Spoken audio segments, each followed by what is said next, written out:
y continuamos con la lección 9, acción de la vibración transformadora sobre los genes, proceso para llegar al hombre sutil. Cuando sea posible apreciar físicamente al hombre sutil, habrán pasado ya muchas generaciones de hombres cada vez más inteligentes, con tendencia más espiritual y cada vez mayor indiferencia hacia los placeres materiales. Así como al nacer el humano actual no se diferenciaba externamente del animal, el hombre sutil nacerá y no se diferenciará visiblemente del hombre material actual, pero su materia estará capacitada para sutilizarse más y más. A la par, se irán sutilizando también el propio planeta y su naturaleza. Se irán transformando y sutilizando el arte y, en la vida humana, las inclinaciones, las sensaciones, los sentimientos y los pensamientos. Todo será cada vez más sutil, hasta que desaparecerá el aspecto material actual. Entonces, nuestro planeta integrará un plano distinto, más sutil.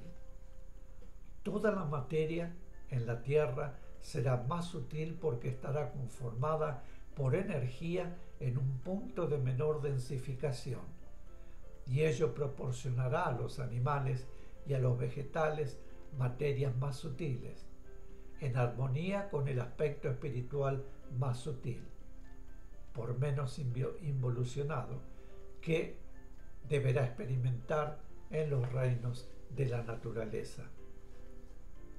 Pregunta: ¿por qué la especie humana se encuentra en este momento evolutivo en su punto máximo de evolución física? Explicación: porque el actual momento evolutivo en nuestro mundo reclama ya una nueva forma humana que pueda servir para la expresión y experiencia en él de seres en un punto de progreso evolutivo más avanzado que el punto máximo que le es posible expresar a la actual forma humana. Para ello, deberá nacer en la Tierra la forma humana capacitada para sutilizarse progresivamente, adaptándose a las necesidades de expresión de vida evolucionante en progresión evolutiva, capacidad que no posee la forma humana del presente. Por ley de evolución, ya está trabajando en la Tierra la vibración transformadora en determinados seres humanos. Los efectos de su acción no serán perceptibles en los primeros seres de la nueva raza humana que producirá y que será el hombre sutil. Pero en el transcurso, en el tiempo de la nueva etapa evolutiva, la etapa evolutiva propiamente dicha, que ahora comienza en este planeta, la forma humana logrará su máxima sutilización. Pregunta: en este caso, ¿se trata de evolución y progreso de la forma humana o simplemente evolución de la forma? Explicación: es evolución y progreso de la forma porque la vibración transformadora solo actúa en función de la ley de evolución, cuya acción significa siempre progreso o progreso cuando, como en este caso, su acción se refiere a la forma. Cualquier otra vibración que actuara sobre esos genes, pero no por ley de evolución, podría producir evolución, es decir, cambio, progresivo o no, en la forma, pero esa evolución no significaría progreso. La diferencia esencial que existe entre la evolución con progreso y la evolución sin progreso de la forma es que la evolución con progreso se realiza por ley de evolución y por acción de vibraciones superiores en los genes de las células procreadoras. En cambio, la evolución sin progreso comienza en los genes de las células de los tejidos del organismo y es transmitida luego a los nuevos seres por los genes de las células de la reproducción. Pregunta: ¿podríamos interpretar como progreso de la forma la adaptación al medio de las especies y de las razas? Explicación: no, la adaptación al medio se efectúa por un proceso diferente. Los genes de las células de todos los tejidos del organismo sufren la acción del medio, que los estimula debido a la necesidad que impone la ley de equilibrio. Como esto es automático, la presión del medio es el reclamo para la adaptación imprescindible para poder vivir normalmente en él. Y en consecuencia, los genes de las cuales de los diferentes tejidos del organismo, influidos físicamente por ese reclamo, transmiten paulatina y progresivamente a las células que van naciendo las nuevas características que constituyen siempre la respuesta exacta al estímulo recibido. Luego, los genes de las células reproductoras transmiten, a su vez, las características de la adaptación a los nuevos seres. Esa evolución de la forma puede originar el nacimiento de nuevas especies o de nuevas razas que no son inferiores ni superiores, sin paralelas, y el progreso que por ley de evolución corresponde a su forma podrá realizarse mediante los estímulos correspondientes en una o en varias de esas especies o razas paralelas, mientras otras de esas especies o razas paralelas permanecen sin progresar o, por causas diferentes, llegan a extinguirse. Pregunta: ¿qué debemos entender por máxima sutilización de la forma? Explicación: es el punto después del cual la forma deja de ser tal. La vida no evolucionante está siempre como instrumento al servicio de la vida evolucionante. Resulta fácil comprender este servicio en un mundo en que, como en el nuestro, la diferencia entre lo espiritual y lo físico puede apreciarse sin dificultad. Pero, a medida que el aspecto espiritual va evolucionando y acercándose más y más a la reintegración, es decir, a su estado puro, la forma que utiliza es cada vez y más Pero a medida que el aspecto espiritual va evolucionando y acercándose más y más a la reintegración, es decir, a su estado puro, la forma que utiliza es cada vez más sutil, hasta que llega el momento en que la vida evolucionante, por ley de evolución, no requiere forma para trabajar, porque su trabajo tiene un aspecto muy distinto y no necesita ya realizarlo en mundos de forma.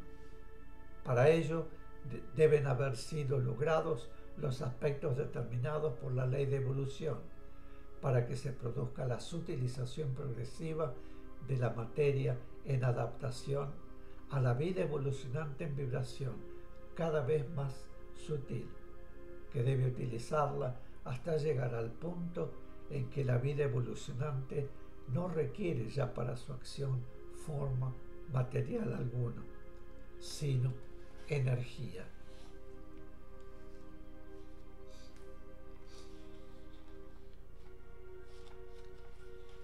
En este punto de elevación, la vida evolucionante necesita también la energía, vida no evolucionante, que en los mundos de forma utiliza condensada, pero que en los planos sutiles en los que entonces trabajan, utiliza como energía pura.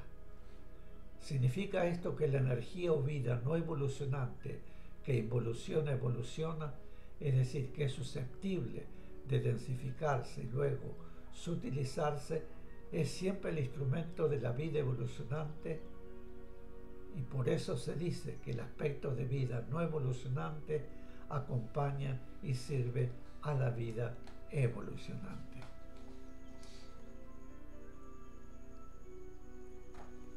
Ello no significa absolutamente que vida evolucionante sea un aspecto jerárquico en relación con vida no evolucionante, sino que existe perfecta identificación entre vida evolucionante y vida no evolucionante que la sirve. Cuando alcanzando ya ese punto la vida evolucionante y no evolucionante actúa en planos espirituales. La energía que puede evolucionar, o mejor dicho, involucionar, descendiendo hasta la condensación, transmite aquellos puntos ubicados lógicamente en planos inferiores que las reclaman. La vibración de respuesta de la vida evolucionante determinada por la ley.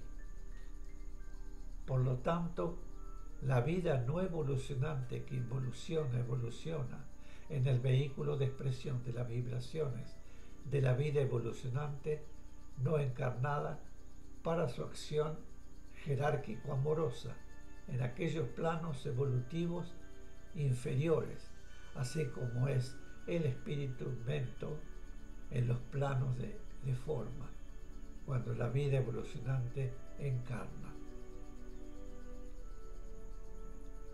Pregunta. ¿Cuál es el mecanismo de constitución de las formas que utiliza la vida evolucionante? Explicación. Las formas se constituyen con las vibraciones físicas visibles e invisibles del plano y del mundo. Es decir, que la forma física en gestación va adquiriendo vibración mental, vibración emocional, vibración sensorial, porque la forma se constituye con la sustancia que corresponden al plano y están en el mundo en el que se efectúa la gestación. A esa vibración mental, emocional y sensorial del comienzo se une después lo que el aspecto espiritual aporta. El ser humano al gestarse va adquiriendo vibración mental, emocional, sensorial, y cuando el espíritu a través de su partícula encarnante debe prepararlo para utilizarlo en su acción como ser encarnado, esas vibraciones que el ser en gestación ya ha adquirido y las vibraciones que el espíritu va apartando se unen y el espíritu imprime a las vibraciones visibles e invisibles del cuerpo físico en formación. Las características acordes con sus vibraciones mentales y astrales que responden a sus necesidades espirituales de trabajo o de superación. La partícula espiritual está envuelta en vibración mental y vibración astral cuando reencarna, y cuando el ser encarna por primera vez o lo hace en procura de una nueva experiencia, su partícula espiritual encarnante se envuelve en las vibraciones de los planos físicos invisibles del mundo. Mis queridos, aquí haremos otra pausa y volvemos enseguida. Muchísimas gracias.